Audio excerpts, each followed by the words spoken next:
Hello friend, आपका स्वागत है मेरे यूट्यूब चैनल में। आज हम लोग प्रकाश के अपवर्तन पढ़ेंगे और इसका भाग 1 यह है। तो चलिए शुरू करते हैं। आज हम लोग सबसे पहले पढ़ेंगे प्रकाश का अपवर्तन कहते किसको है। तो सबसे पहले सिंपल तरीके से समझा देते हैं, फिर उसको परिभाषा चलेंगे। मान लीजिए ये दो माध्यम है। ऊपर वाला माध्यम आपका हवा हो गया और नीचे वाला माध्यम पानी हो गया।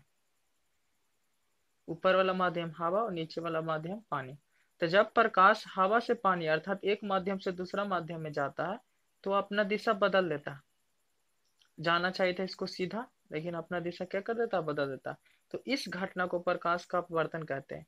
अर्थात सिंपल तरीका से बोलेंगे कि जब प्रकाश एक माध्यम से दूसरे माध्यम में जाता है तिरछे, सीधे नहीं तिरछे, तो अपना दिशा क्या कर देती है, बदल देती है। तो इस घटना को कहा जाता है प्रकाश का अपवर्तन। जब प्रकाश एक माध्यम से दूसरे माध्यम में जाता है तो अपना दिशा बदल देता है। इस घटना को प्रकाश का अपवर्तन कहते हैं। अब चलते हैं परिभाषा की ओर। प्रकाश का अपवर्तन जब प्रकाश एक माध्यम से दूसरे माध्यम में तिरछी होकर जाती है। तिरछा इसलिए कहा जा रहा है क्योंकि जब प्रकाश सीधे जाएगा तो इसमें अपवर्तन की घटना नहीं होगा, सीधे चल जाएगा। जैसे लंब होती है प्रकाश के अपवर्तन में। तो इसलिए कह सकते हैं जब प्रकाश एक माध्यम से दूसरे माध्यम में तिरछी होकर जाती है तो दूसरे माध्यम में इसके संचरण की दिशा परिवर्तित हो जाती है। अर्थात इसका जो दिशा होता है वो बदल जाता है। उस जिस दिशा में उसे जाना चाहिए उस दिशा में नहीं जाती, उसका दिशा क्या हो जाती है, बदल जाती है। इस परिघटना या घटना को प्रकाश का अपवर्तन कहते हैं। इस घटना या परिघटना को प्रकाश का एक बार और रिवाज करते हैं कि जब प्रकाश एक माध्यम से दूसरे माध्यम में जाती है तो वह अपना दिशा बदल देती है। इस घटना को प्रकाश का अपवर्तन कहते हैं। इसके कुछ उदाहरण है, इससे आप और आसानी से समझ पाइएगा।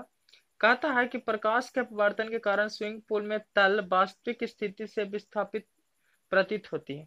अर्थात आप नदी जाइए, कहीं भी ऐसा जहां पर पानी का भंडार हो, जैसे नदी में जाइएगा, तालाब में जाइएगा, तो आप जितना तल देखिएगा तो उस तल जितना में वास्तविकता में गहरा होता है उससे थोड़ा उठा हुआ नजर आता है।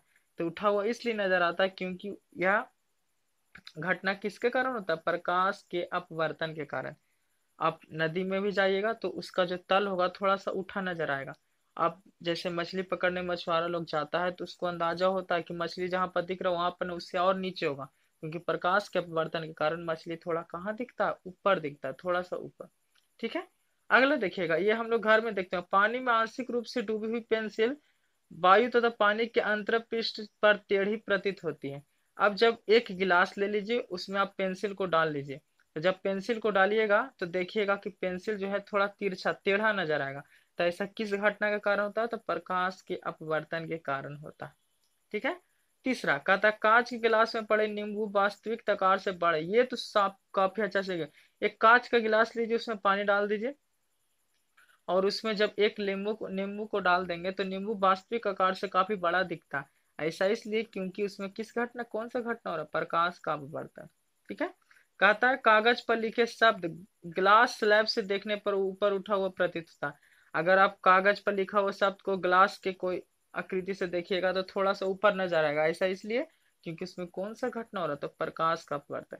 तो हम लोग चार उदाहरण देख चुके हैं। पहला पुल का उदाहरण, जिसमें पुल का जो तल है वो अपनी वास्तविक स्थिति से थोड़ा विस्थापित अर्थात उठा हुआ नजर आता है। दूसरी स्थिति में अगर पेंसिल को किसी पानी में डाल देंगे, अर्थात एक गिलास ले लेंगे उसमें पानी डाल देंगे और जब उसमें पेंसिल डालेंगे तो वो थोड़ा टेढ़ी प्रतीत होती है।